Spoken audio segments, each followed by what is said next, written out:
iyadoo subaxnimadii saaka 12 xubnood ee madaxweynaha Soomaaliland uu soo diray dhexdhexaadinta labadii beelood ee walaalaha ee dhawaan dirirtu ku dhaxmartay deegaankaas ayaa maanta baaq nabadeed u diray labadaas beelood ee walaalaha oo dagaalkooda dib u qarxay deegaanadii ay isku horfadhiyeen iyadoo salaadiintan ay baaq cod dheer leh ugu direen in la joojiyo dagaalkaasi. Suldaan Siciid, Suldaan Ismaaciil iyo sidoo kale Suldaan Cabdiraxmaan Dhawal oo saxaafadda la hadlay ayaa sheegay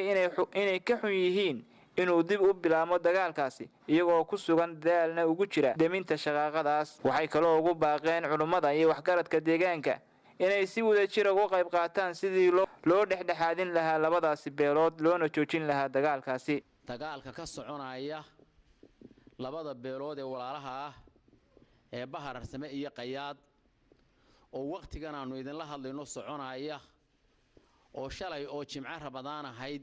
bilowday oo hore u bilowday dhowr week ka hor ayaanu doonaynaa inaanu halkan maanta baaqiisa ku qabanno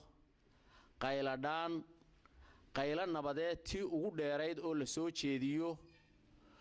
Ilaahay waxaanu ka baryaynaa cidda aanu baaqa u jeedinayno inuu solansiiyo oo dhagahooda ku rido dhawaaqayagaasu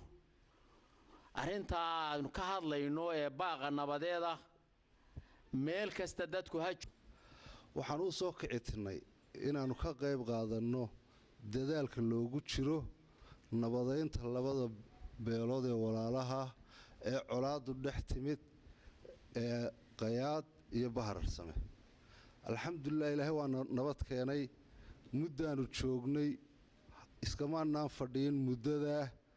hawsha qaybtayadii baanu wadnay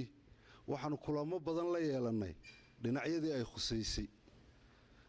wax badan baa noo qabsoomay laakiin qadarka rabbiga ka xoog batay wixii ilaahay qadaray ayaa wali socda. aanu si dheer u qayliyayno aanu u diraynaa labada beelood ee walaalaha ee dirirtu dhex martay bini'aadanka carab iyo labadiisa daan baan isdiidin waa la isdiidaa waxbaa dhaca laakiin xadkan maanta ay taagan tahay dadka intan isku jira ee sida ay labadan beelood isku yihiin isku ahe dagaalkoodu noocan ma noqdo. inta ay tollaayayda hayaan inay walaalow yidhaahdaan oo ay naga qaataan ergada iyo baaqayaga noo dhagaluglaadaan si xaajadoodu u dhammaato. waxaa kaloon baaq u dirayaa culimada waxgaradka iyo waxgaradka kale ku nool gobolka Sool iyo nawaaxidiisa oo aan leeyahay walaalayaal qaybtiinii way maqan tahay kugu baaqaynaa in alla laga boqo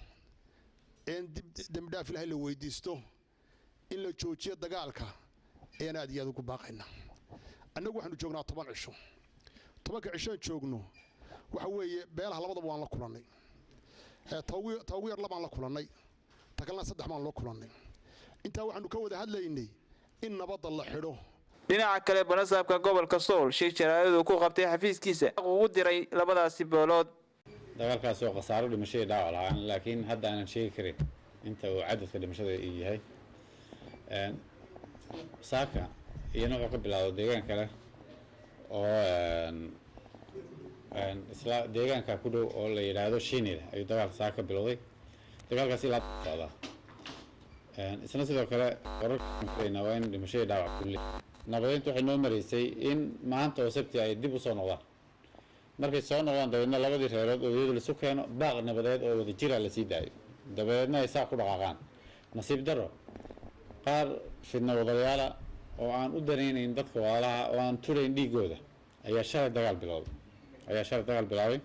dagaalka annagu hadda ilaa hadda cidna ku eedaynmayno dowlad ahaan cidna ku eedaynmayno waa dagaal laba walaalaha u dhexeeya baadhisteedii iyo maaragtay ka warhaynteedu waynu gelaynaa ciddii dambiga yeelata marka ay bislaata ayaa la sheegi doonaa laakiin dagaalka ciddii bilowdayba waa cid aan u turayn dadka walaalaha dhiigooda iyo nabadooda aan u turayn. waxaanu ku baaqaynaa gobol ahaan in dagaalka sida ugu dhaqso badan loo joojiyo. ilaa hadda waxaanu dareemaynaa roolkii dadkii kale ay walaalaha hayeen dagalaadadii hadday noqoto iyo madax dhaqameedkii meeshuu ka maqan yahay. waxaa tegey mar oo is abaabulay oo aanu maaragtay ogeyn culimo iyo dad deegaanka. Mawlid Ali ستار تي في لا سنة